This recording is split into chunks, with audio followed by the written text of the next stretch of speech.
നബി സല്ലല്ലാഹു അലൈഹി വസല്ലമയിൽ നിറഞ്ഞു നിന്ന കാരുണ്യത്തിൻ്റെ പ്രഭാവങ്ങളെ അടയാളപ്പെടുത്തുന്ന നിരവധി സംഭവങ്ങളിൽ ഒരു സംഭവം ഇന്ന് നമുക്ക് അയവിറക്കാം.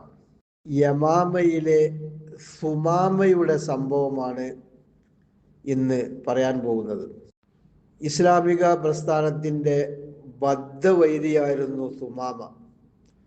അങ്ങനെ അദ്ദേഹം മക്ക സന്ദർശിക്കാൻ വേണ്ടി പുറപ്പെടുകയാണ്. അദ്ദേഹത്തെ മദീനയുടെ പരിസരത്ത് വെച്ച് മുസ്ലിം സൈന്യം കണ്ടുമുട്ടുകയാണ്. മദീനയെ ആക്രമിക്കാൻ വല്ല ശത്രു സൈന്യവും വരുന്നുണ്ടോ എന്ന് നിരീക്ഷിക്കാൻ ഇറങ്ങിയതായിരുന്നു സഹാബത്ത്.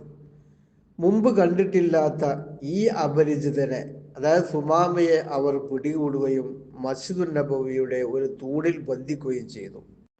എന്നാൽ സുമാമയെ ഹബീബായ നബി സല്ലല്ലാഹു അലൈഹി വസല്ലമ തിരിച്ചറിയുകയാണ്.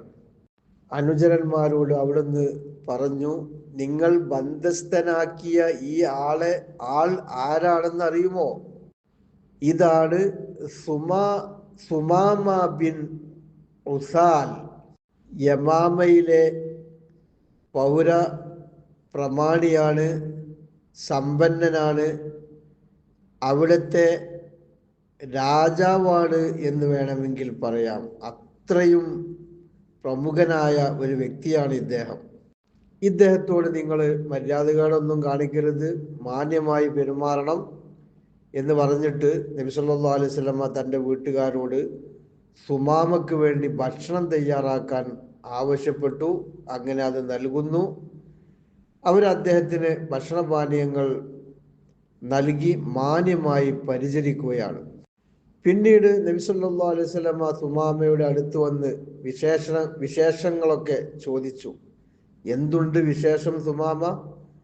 സുമാമ പറയുകയാണ്, നല്ല വിശേഷം, പക്ഷെ എനിക്കൊരു കാര്യം പറയാനുണ്ട്. പറഞ്ഞോളൂ. അദ്ദേഹം പറയുകയാണ്, അവിടുന്ന് എന്നെ വധിക്കുകയാണ് എങ്കിൽ തികച്ചും നീതി മാത്രമായിരിക്കും. മറിച്ച് എനിക്ക് മാപ്പ് നൽകുകയാണെങ്കിലോ ഞാൻ അതീവ നന്ദിയുള്ളവനുമായിരിക്കും. ഇതായിരുന്നു അദ്ദേഹത്തിൻ്റെ പ്രതികരണം. നബി സല്ലല്ലാഹു അലൈഹി വസല്ലമ തങ്ങളെ തന്നെ കൊല്ലാൻ വേണ്ടി ശ്രമിച്ച വ്യക്തിയാണ്. സഹാബികളിൽ നിന്ന് പല ആളുകളെയും കൊന്ന വ്യക്തി കൂടിയാണ് ഇദ്ദേഹം. പക്ഷേ നബി സല്ലല്ലാഹു അലൈഹി വസല്ലമ അദ്ദേഹത്തിന് മാപ്പ് നൽകി അദ്ദേഹത്തെ വിട്ടയക്കുകയാണ്. നന്ദി എന്നോണം കുറച്ചകലെ പോയി കുളിച്ചു വൃത്തിയായി വീണ്ടും നബി സല്ലല്ലാഹു അലൈഹി വസല്ലമയുടെ സന്നിധിയിലേക്ക് അഷ്ഹദു അല്ലാ ഇലാഹ ഇല്ലല്ലാഹ് വ അന്നക റസൂലുള്ളാഹ്